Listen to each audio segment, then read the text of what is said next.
इन गोष्ठी के किसी न किसी देश में इन गोष्ठी के अस्थायी अध्यक्ष अखिल विश्व ब्रह्मांड नायक परम पिता परमेश्वर स्वामी सतगुरुदेव जी अवश्य उपस्थित हुए होंगे किसी न किसी देश में। उन दीन बंधु करुणा सिंधु के पावन पाद पद्मों में इन साध्वी जी के ओर से कोटि सहर्षण तथा व्यक्त रूप में सत्संग में उपस्थित देवता के तुल्य पिता एवं भ्रातागण और श्रद्धा एवं ममता के प्रतिमूर्ति सत्संग में प्रेम रखने वाली शक्ति एवं भक्ति स्वरूपा मेरी माता एवं बहनों, समस्त गुरुजन साधुजन भक्त जनों की शरणों में इन साध्वी जी की ओर से कोटि सहर्षण। भक्तों, आज बड़े ही दुखद समाचार है। हमारे ग्राम रामदेरी भीठा में यह संत मत सत्संग हम मानव जीवन के सर्वोच्च उत्कृष्ट फल जो सत्संग के माध्यम से सुलभ हो रहा है आप संत ग्रस्तों के सानिध्य में, और यह सत्संग जो सुलभ हो रहा है हम सभी भक्त जनों को जैसा कि विदित है पूज्य जनों के माध्यम से हमारे पूज्यपाद गजाधर बाबू एवं मणिकांत बाबू और क्या नाम है अरुण बाबू, ये अवश्य ही सदपुत्र हैं जो अपनी पूजनीय माता श्री की अंतिम माता के प्रति जो हम पुत्र और सुपुत्र सुपुत्री का जो धर्म होता है ये अवश्य ही धर्मनिष्ठ हैं तीनों भाई जो अपनी माता के अंतिम उचित गति के लिए विधिवत श्राद्ध कर्म भी किए। और सुनने में जैसे कि पूज्य जनों के माध्यम से बात आई कि ये मनोरंजन के तौर पर नारदीय पाठ भी हुआ है और अंतिम गुरु महाराज की विशेष अनुकंपा एवं आप सभी गुरुजनों की दया दृष्टि है जो सत्संग भी सुलभ हो रहा है। तो अवश्य ही आप तीनों भाई सदपुत्र हैं जो अपने माता श्री के आत्म कल्याण हेतु यह संत मत सत्संग का आयोजन रख रहे हैं। तो गुरु महाराज की कृपा एवं आप सभी भक्त जनों के आशीर्वाद साधुवाद से इन समारोह में मुझे ऐसे नदान साधिका को भी सेवा अवसर प्राप्त हुई है। अतः अपने राम में कोई सेवा सामर्थ्य नहीं है, किंतु गुरुजनों के सानिध्य में जो कुछ मैं जीवन से अनुभूति प्राप्त की है वही आप भक्तों की सेवा में गुरु महाराज के चरणों में 2 पुष्प अर्पण करने जा रही हूँ। इनमें जो भी त्रुटियाँ होगी वो नदान बाल का समझ कर क्षमा करेंगे और मैं इसमें प्रार्थी भक्तों, जिन मृतक के नाम से यह सत्संग सुलभ हो रहा है गुरु महाराज से आप भक्तों के आप सभी भक्तों के सहित मैं भी निवेदन करती हूँ कि हे गुरु महाराज, आप तो चर अचर पशु पक्षी सबके नाथ हैं, अतः ये मृतक की आत्मा यत्र तत्र सर्वत्र कहीं भी परिभ्रमण करते होंगे तो अपनी ओर से सदगति देने की इन्हें कृपा करेंगे। पश्चात ये तीनों भाई जो हैं पूज्य गजाधर बाबू एवं अरुण बाबू तथा मणिकांत बाबू, इन तीनों भाई में आप सुमति दें और संपत्ति दें ताकि आए गए का सम्मान एवं इसी तरह से संत सेवा गुरु सेवा साथ नवजात शिशु बालक बालिकाएं जो इनके जीवन में जुड़े हुए हैं सबकी आप रक्षा करें। पश्चात यहाँ पर आए हुए सत्संगी परिवार जो नहीं आए हुए हैं सभी की जीवन रूपी यात्रा मंगलमय रहे, सबके घर गुरु राम ज्योति जले रहे। इन शुभकामनाओं के साथ अभी हम विभिन्न प्रकार से पूज्य जनों के माध्यम से, पूज्य जनों के माध्यम से, यानी गुरुवाणी, संत वाणी, भक्त वाणी के पाठ से हम कृत हो रहे थे, आनंदित हो रहे थे।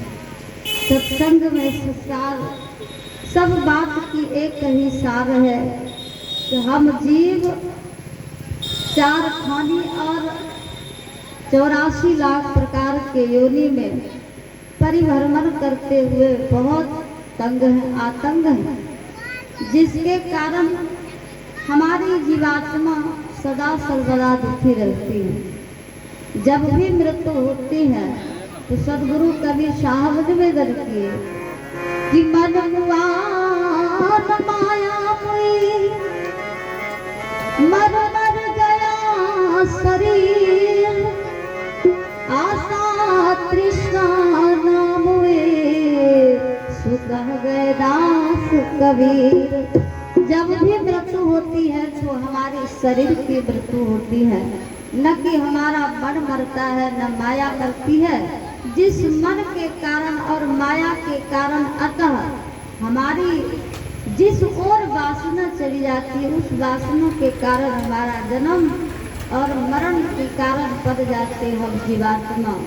तो इतना जो धर्म कर्म किया जाता है भक्तों, शायद हमारी अपना अनुभव है, और सब संत वाणी यही कहते हैं कि जन्म लाभा परम पुण्ता अंते नारायण स्मृति। जन्म लेने का लाभ यही है कि अंतिम ईश्वर प्राप्ति हो जाए। जैसा कि हमारे अंतिम पूज्य जनों के माध्यम से सुन पा रहे थे कि सब बात की सार है कि जीवन में, जीवन पर्यंत हम जो कुछ कर रहे हैं वो हमारी अंतिम अगर वास्तव बन जाती है, वो वासना या तो संसार की वासना रहे, या तो ईश्वर के प्रति वासना रहे, या गुरु की प्रति वासना रहे, बस जन्म लेने का कारण वही हो जाता है। और जब जन्म लेते हैं तो बार बार मृत्यु, जन्म लेने के पश्चात तो होना ही पड़ता है, मृत्यु को प्राप्त करना पड़ता है। इसीलिए वेद व्यास निवेदन किए कि सबसे बड़ा अगर संसार में कोई तकलीफ है, दुख है, तो बस विपदो नैव विपदः संपदो नैव संपदः, विपद विस्मरणं विष्णु अंतम नारायण विस्मृति। जो ईश्वर से जीव करार करके आए कि हम आपका भजन करेंगे, दुर्भाग्यवश उन्हीं ईश्वर को भूल गए। बार बार संत महापुरुष तगादा करते हैं दलाल बनकर कि ये करोगे तो ये फायदा होगा, ये करोगे तो ये मिलेगा, किंतु हम जीव इतना प्रमादी हो गए हैं, आलसी हो गए हैं, जो रात दिन सोने में, खाने में काल व्याल मुख ग्रास प्रणास इंद्रनाश हे तबे श्रीमद् भागवती वा श्रीमद् भागवती शास्त्रम कलो किरण्य भाषितम। जो भगवत भक्ति है सार जीव की तरने की साधन, वो ही भूल जाते हैं, और सोने के चक्कर में हम काल के मुख में सदा जा रहे हैं। किंतु धन्य है संत महापुरुष जो घर घर में जा कर के, गली गली में जा कर के प्रचार करते हैं।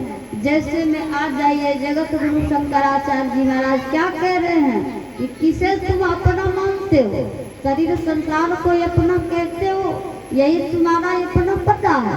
नहीं, कष्टम को हम कुतः आयात को मैं जवरी को मैं तात, कष्टम को हम कुतः आयात को मैं जवरी को मैं तात, इति परिधाम सर्वं सारं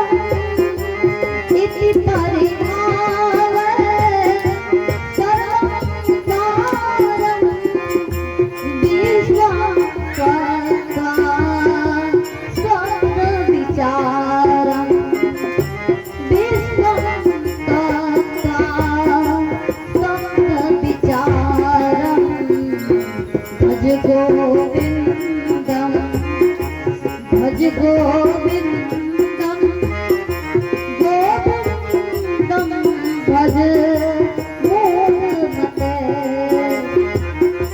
गोविंदम भज मूढ़मते। जगत गुरु शंकराचार्य जी महाराज निवेदन करते हैं कि देख कस्टम कोहम अपनी निजी पता करो, तुम कहाँ से आए हो, कुतः आयात, तुम कहाँ से आए हो, कहाँ तुम्हारा अपना घर है। तो हम तो जीवात्मा यही न कहेंगे अमुक पिता है, अमुक माता है, अमुक भाई है, क्योंकि उतना पता नहीं, यही तो कहें। लेकिन याद रहे दूसरा इस्तिजा में कह रहे हैं जिसे तुम अपना ओ मैं जननी को मैं टाटा, तुम्हारा यहाँ कौन माता है। जननी का अर्थ माता है, तात का मतलब पिता है, तुम्हारा कौन यहाँ माता पिता है, कोई नहीं। इति परिभाव सर्वम सारम, ये झूठी संसार को तुम अपना मान बैठे हो। अच्छी लगती तुम्हें दुनिया है, और दुनिया का नियम कैसी है सबको विदित है। ये दुनिया दुख रूप है, जन्म मरण की खान, हे प्रभु बाहर कीजिए तो दीन बंधु भगवान। संसार को जन्म मरण की खान है तो दुख की खान है। भला यहाँ कौन किसके अपना होते हैं, कौन पराया है। इति परिभाव है सर्वम सारम, झूठी संसार तुम्हें अच्छी लगती है, लेकिन याद रख विश्वम तत्वा स्वप्न विचारम, या तो तुम संसार को त्याग दो या तो तुम्हें संसार त्याग देगी। बात सही है ना। मान लीजिए दामी दामी आप स्वर्ण की चौकी बना लीजिए, टेबल बना लीजिए, कुर्सी बना लीजिए, ब्रंच बना लीजिए, लेकिन उन पर सोने की अगर आप में मुझ में सामर्थ्य नहीं तो वो चौकी ब्रंच किस काम के आएंगे। तो धन्य है शरीर, शरीर की बहुत बड़ी महिमा है। क्यों शरीर की महिमा है, इसमें रहने वाली जीवात्मा है वो परमात्मा की अंश है। सदगुरु कबीर साहब निवेदन किए, बलमा निकस गए मैं न लड़ी थी, ना कुछ बोली ना कुछ चाली, चुपके से जाके इस कोने में खड़ी थी, बलमा निकस गए मैं न लड़ी थी। बलमा का अर्थ है परमात्मा। हमारे शरीर में ही परमात्मा है, आई नहीं शरीर में जीवात्मा है। लेकिन पता तब तक नहीं होगी जब तक हम संसार में उलझे रहेंगे, परमात्मा को भूले रहेंगे। संत महापुरुषों की जब मुक्का लगते हैं ज्ञान की शब्द की, तब जो है धीरे धीरे धीरे धीरे विश्वम तत्वा, हम संसार को त्यागते हैं या तो संसार की लात जूता खाना पड़ता है तब त्यागते हैं। हमारे पूज्य बालेश्वर बाबा के बारे में आप सुन पा रहे थे कि जन्म जाते हैं सत्संगी। हमें तो उतना विदित नहीं, क्योंकि हमें तो अपने बारे में विदित नहीं है तो दुनिया के बारे में कितना विदित करें।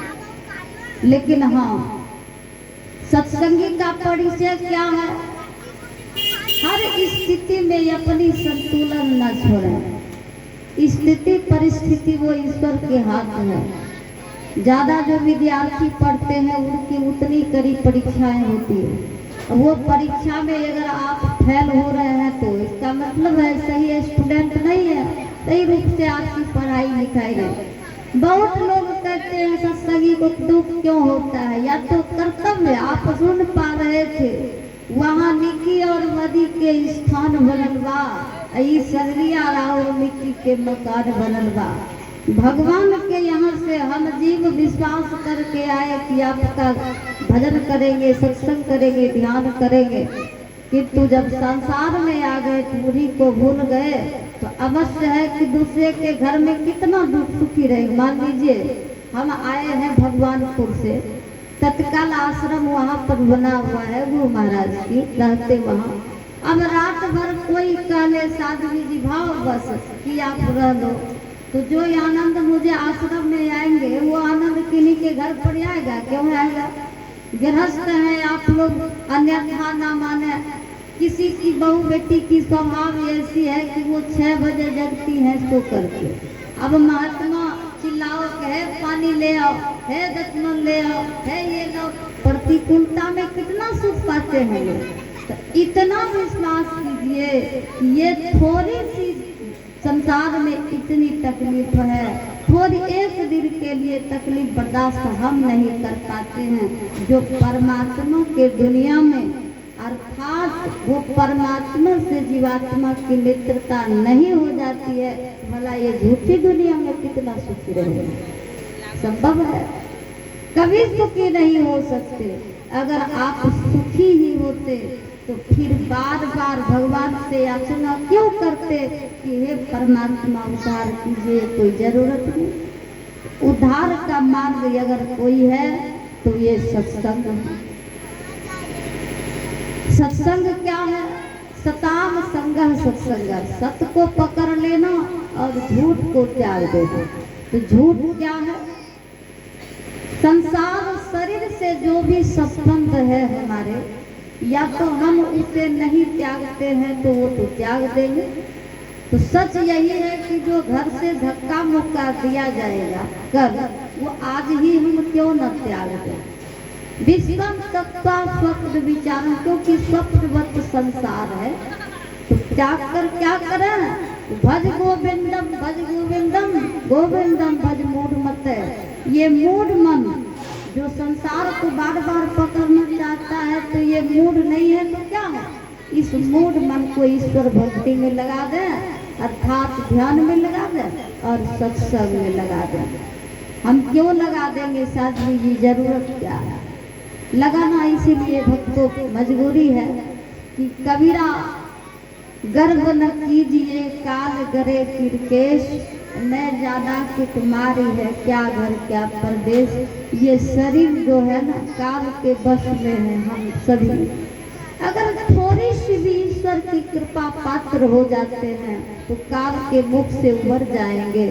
नहीं बन पाएंगे तो फिर बाघ के अंश हैं और फिर बकरी में जाकर के मैं करना उचित तो नहीं है। तो संसार में बार बार संसार की वासना लेकर के मरेंगे तो संसार में आना ही होगा। यही वासना अगर गुरु ईश्वर में हम रख करके मरते हैं तो हमारे जन्म तो होगा, लेकिन अच्छे घर में, अच्छे कुल में, अच्छे परिवार में, ताकि भक्ति बीज नहीं बीज से जो जुग जाही अनंत। ऊंच नीच घर जन्म ले तो भी संत का संत। किसी भी समय में रहेंगे, अनुकूल प्रतिकूलता में भी रहेंगे, तो भक्ति रूपी संस्कार अगर रहेंगे साथ तो हमारा जन्म पुनः नहीं बिगड़ेगा। कई एक उदाहरण है, समय का अभाव है। हमारे श्रीमद् भागवत महापुराण में तो जर भरत जी का प्रसंग आए हैं कि एक नंबर के ब्राह्मण बालक थे। ब्राह्मण बालक होने के नाते वेदज्ञ थे, वेद पाठ करते थे, वो सारी बात विचार जानते थे, यहाँ तक कि मृत्यु तक की बात जानते, त्रिकालदर्शी थे। उन्हीं के नाम पर जो है भारतवर्ष पड़ा है ना, लेकिन भरत नाम था। भजन करते थे, सत्संग करते थे, बहुत बढ़िया, लेकिन घर के काम एक भी नहीं करते थे। अन्यथा न माने।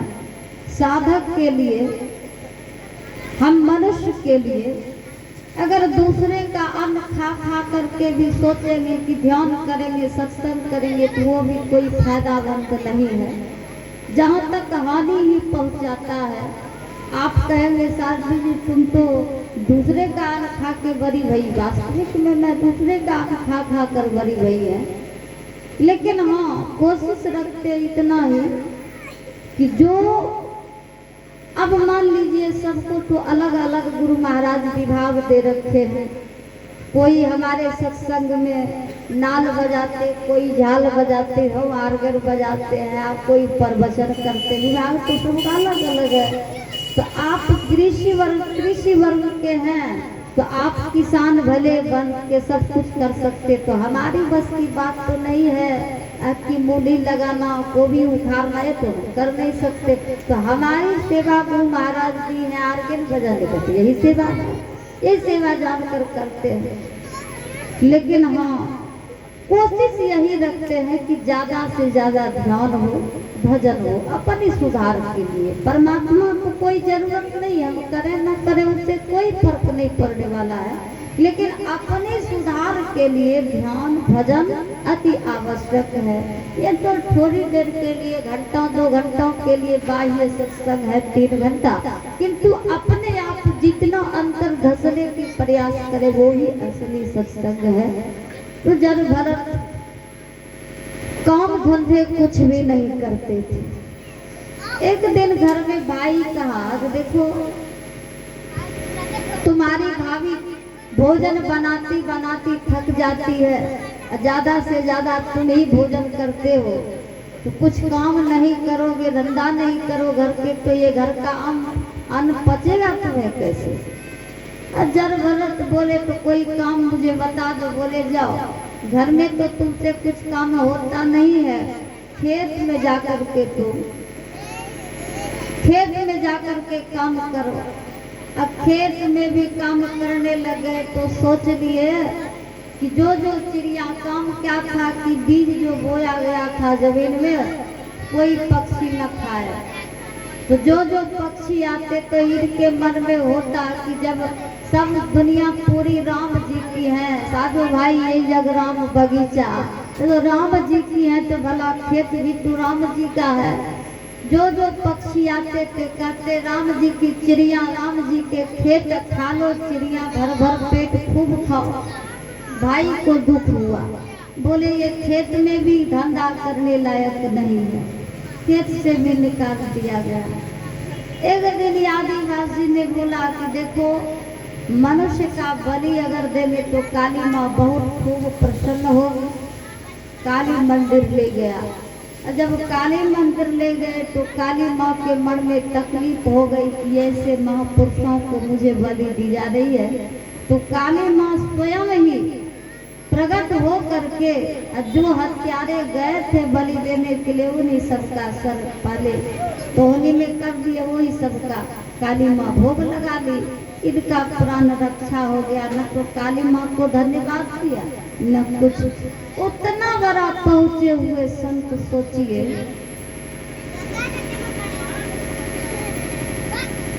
इतना पहुँचे हुए संत एक दिन राजा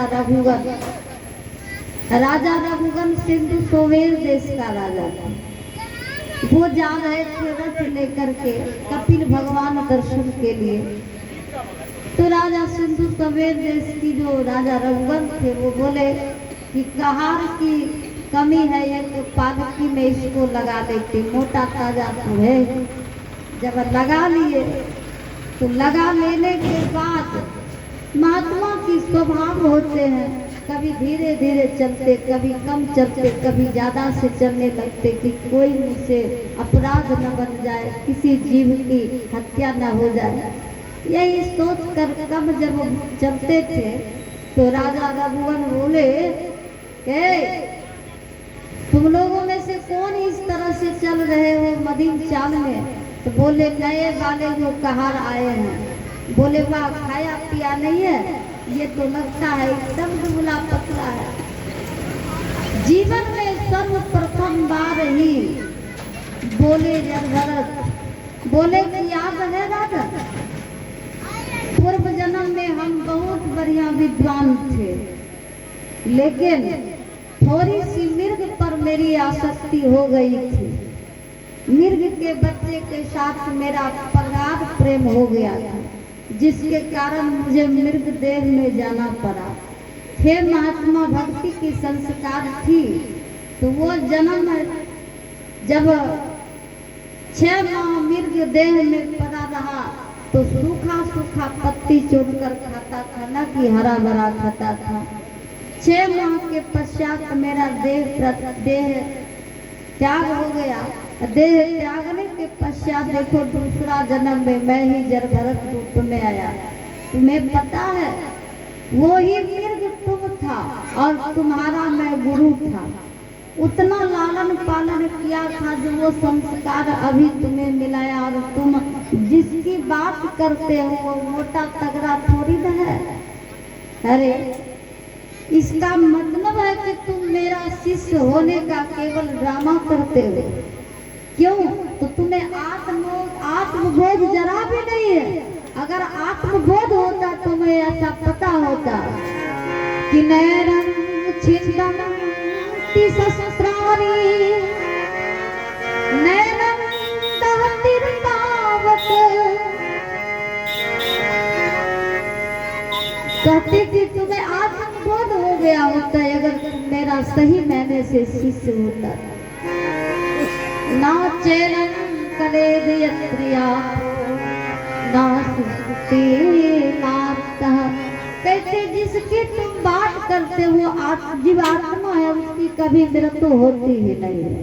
और शरीर की जहाँ तक बात है, दुबला पतला का तो मैं तो शरीर हूँ नहीं, मैं शरीर नहीं हूँ, जीवात्मा हूँ। तो भक्तों इतना जब सब कुछ करने का प्रयोजन है सिर्फ एक ही कि हमारी जीवात्मा का संबंध बिछड़े हुए ईश्वर से, यानी अपनी सखा है तो ईश्वर है, अपने माता पिता भी है तो ईश्वर है, सब कुछ ईश्वर है। उनके अलावे संसार भी अपनी नहीं है, और संसार में जो कुछ देख रहे हैं हम सब, तो जले विष्णु थले विष्णु विष्णु पर्वत मस्तके ज्वाला माला खुले विष्णु विष्णु पर्वत विष्णु सर्वमय जगत। पूरी संसार परमात्मा की है और परमात्मा की ही संसार है, परमात्मा ही है, इसीलिए हमें अच्छी लगती है। लेकिन इतना बोध रहना चाहिए कि झूठी संसार में इतना सुख मिलता है भगवान के सिर्फ स्वरूप से, जो भगवान को प्राप्त कर लेंगे उसे कितना सुख होगा, यही जानकर हमें सदा सत्संग भजन करना चाहिए। तो प्रसंगवत सत्संग क्यों करना चाहिए, जरूरत क्या है? तो आप प्रसंगवत प्रतिपाद्य विषय को वस्तवन कर ही रहे थे कि भरतलाल जी महाराज जब श्री रामचंद्र जी को वनवास हो गए, तीनों प्राणी से वो वनवास गए, तो सूचना मिली ननियाल से, उन्हें बुलाया गया गुप्तचर के माध्यम से कि तुम्हारे ये नहीं बतलाया गया है कि तुम्हारे पिताजी गुजर गए, तुम्हारे भ्राता जी घर से बाहर हो गए, ये सब कुछ नहीं। केवल गुप्तचरों के माध्यम से समाचार दिया गया कि इमरजेंसी में बोलो उसे आने के लिए। जब भरतलाल जी अयोध्या आए हैं, उसे देखकर पूरी अयोध्या वासी कोई फूंक फेंक रहे हैं, कोई गाली दे रहे हैं, कोई सर ढांक रहे हैं। इसी अभागा का हाथ है राम को वनवास भेजने में, दूसरा कोई हेतु नहीं हुआ होगा। इन्हीं के कारण इतना बड़ा षड्यंत्र रचित हुआ, जो राम वनवास गए। सब लोग उसे भला बुरा कह रहे थे, किंतु भरतलाल जी के मन में राम जी की प्रति उतनी श्रद्धा थी कि वो श्रद्धा आगे समय कम है। जब प्रयागराज जी तीर्थों के राज जब भरतलाल जी से पूछा ना कि तुम्हें क्या चाहिए, तो भरतलाल जी भक्त कहे तो भरतलाल जी, भाई कहे तो भरतलाल जी महाराज। भरतलाल जी बोले कि अर्थ न धर्म न काम रुचि गति न चाहो निर्वाण, जन्म जन्म रति राम पर, जन्म जन्म रति राम पर, यह वरदान नाम। जब तीर्थों के राजा प्रयागराज ने पूछा भगवान राम को मनाने, जब पूरी अयोध्या वासी के साथ गए, पहले राजा होने की ये सब कुछ भी नहीं, अपने माँ से यूं डायरेक्ट पूछा कि माँ बताओ इस तरह की हालात में मैं तुझे देख रहा हूँ, कैसे हो गया, मेरे पिताश्री कहाँ गए? उनकी माता जी बोली कि बेटा सब बात तो ठीक ही है, थोड़ी सी गलती हो गई। क्या गलती? बोले तुम्हारे पिताश्री से मैं 2 वरदान मांग ली, तुम्हारे पिताजी शरीर छोड़ दिए, बस इतनी सी गलती हो गई। अरे वो तो होना ही था, हर इच्छा भावी बनवाना, यही इच्छा तो प्रबल होते ईश्वर को। भरतलाल जी बोले सो क्यों, वरदान में क्या मांग ली तूने ऐसा जो पिताजी को शरीर त्यागना पड़ा? बोले वरदान में तुम्हारे लिए राज सिंहासन मांगा, तुम्हारे भाई राम को 14 वर्ष की वनवास। भरतलाल जी बोले तो ये राज लेकर क्या करोगे, हमें तो राजपाट से कोई मतलब नहीं। इतना ही कहते हुए माता कौशल्या जी से भरतलाल जी मिले। माता कौशल्या जी से बोले कि माँ, जो पाप बालक को दान करके नहीं खाता है वो पाप लगता है, वो पाप मुझे लगे। जो बाल हत्या, ब्राह्मण हत्या, गाय मारने वाले जो पाप लगता है उस हत्या, वो पाप मुझे लगे। यदि मैं राम को वन भेजने में सहमत हूँ तो माता कौशल्या अच्छी तरह से ज्ञात उन्हें है कि भरत का इसमें कोई दोष नहीं है। माता कौशल्या समझाई हर प्रकार से, किंतु भरतलाल जी नहीं माना। न मानने के पश्चात भगवान राम के पास मिलने गए।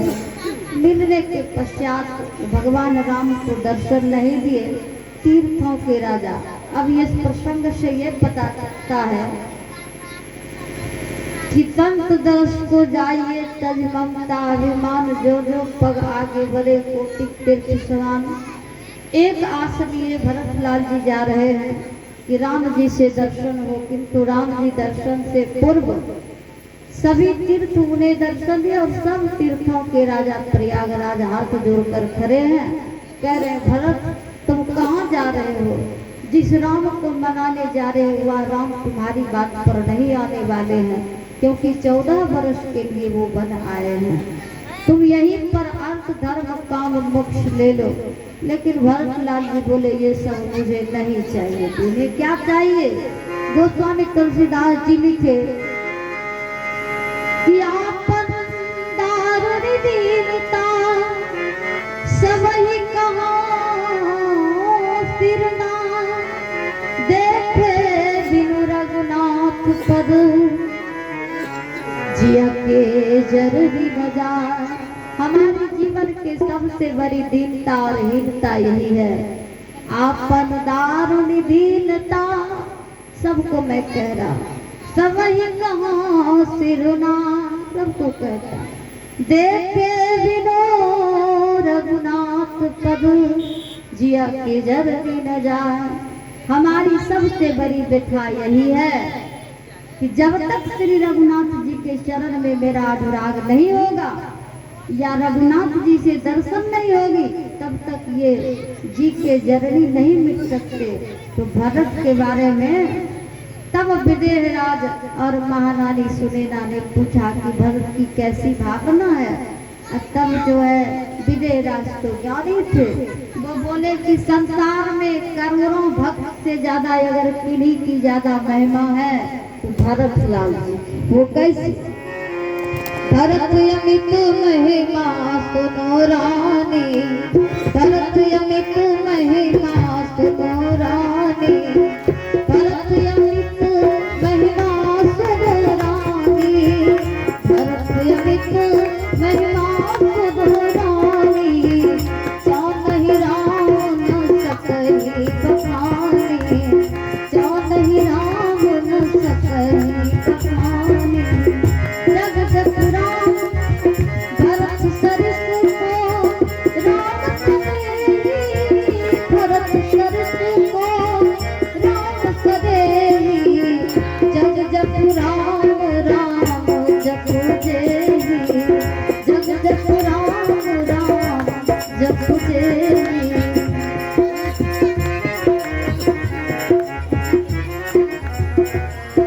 भरतलाल जी के बारे में ज्ञानी विदेहराज जी कह रहे हैं कि देखो राम जी के साथ सीता जी आई है, सेवा के लिए लखनलाल जी आए हैं, किंतु इनसे बढ़कर अगर किन्हीं की महिमा है तो भक्तों में से शिरोमणि वो भरतलाल जी। इसलिए कि अयोध्या में रह कर के भी देखो, एक तो भाई का प्रेम भी निभा रहे हैं और भक्ति प्रेम भी निभा रहे हैं।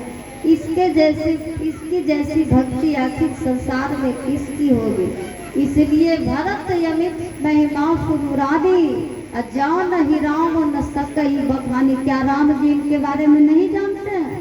सब जानते हैं, किंतु इतनी इनकी महिमा है जो बखान करने में असक्षम है, जो बखान नहीं करेंगे। संसार के लोग तो राम जी को याद करते हैं, किंतु राम जी किसके याद करते हैं? तो भरत सरिस को राम सनेही, जग जपु राम राम जपु जेही।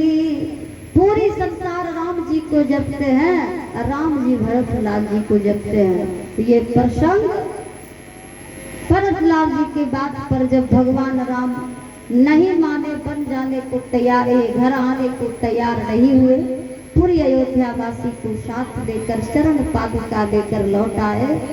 लौट जाने के बाद आपस में बातचीत हुई।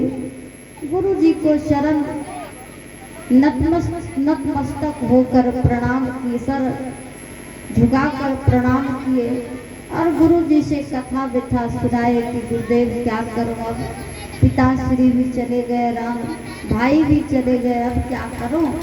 तो उसी दिन से अंतिम उपदेश गुरु जी यानी भरत लाल जी को कुल गुरु वशिष्ठ दे रहे हैं कि सुना हो भरत भाभी प्रवर, तिनकी कहे हो बोलीनाथ, खाली लाभ जीवन मरण, जस यप जस विधि हाथ। हे भरत, जो होना था तो हो ही गया। पश्चाताप अगर करना चाहिए तो किनके लिए करना चाहिए? आप भक्त में से बोलिए। सत्संग योग में गुरु महाराज लिखे हैं कि संत हुए क्या रोइए, जो अपने घर जाए, रोइए साकट बापरा जो हाथ हाथ बिताए। रोने का विषय क्या है?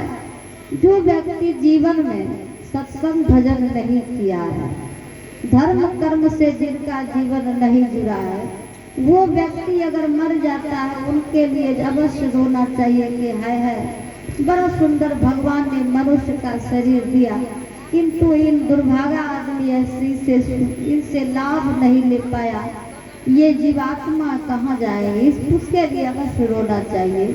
किंतु जो ज्ञानी है, ध्यानी है, जो संत है, वो जहाँ भी जाएंगे तो अच्छे लोग ही जाएंगे, जहाँ भी जाएंगे तो जो जिसका जीवन है उस हिसाब में वो जीवन जिएंगे, धर्म कर्म करेंगे, उनके लिए रोना गाना ये अच्छी बात नहीं। तो हे भरत, तुम्हारे पिताजी तो शोक करने वाले पुरुष नहीं थे, वो तो ज्ञानी थे, तप भी किए, जिसे राम जैसे पुत्र, भरत जैसे पुत्र, लक्ष्मण जैसे पुत्र, शत्रुघ्न जैसे पुत्र प्राप्त हुआ।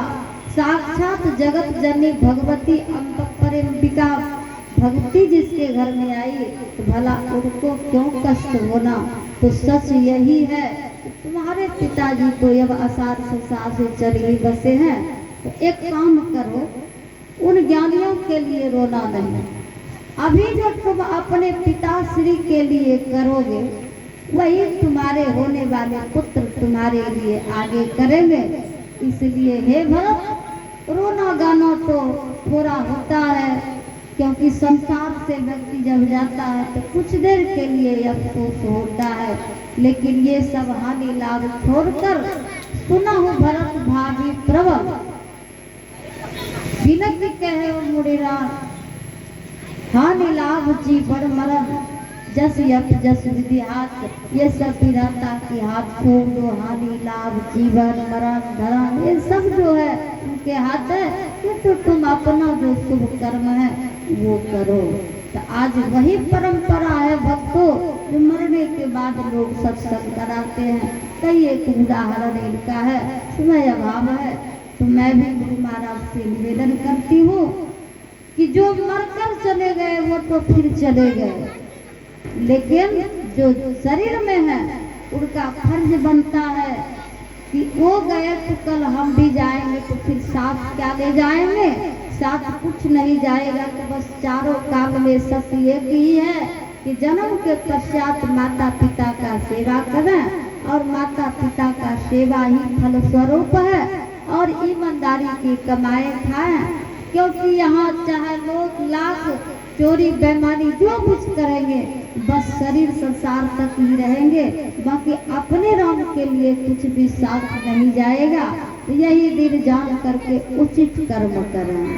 शरीर को चाहे लाख भी दवाई खिलाए, अमृत क्यों न पान कराए, लेकिन ये आपके साथ सदा सर्वदा नहीं रहेंगे। तो जितना देर तक हमारे साथ है, इन शरीर का लाभ ले लें। तो लाभ का मतलब यही है कि जीते जी हम भजन सत्संग करें, माता पिता का सेवा करें, समय निकाल कर ईश्वर की ध्यान करें। जो हमारा वास्तविक स्वरूप है, जो हमारा वास्तविक अस्तित्व है, उसे हम याद करें। तो आइए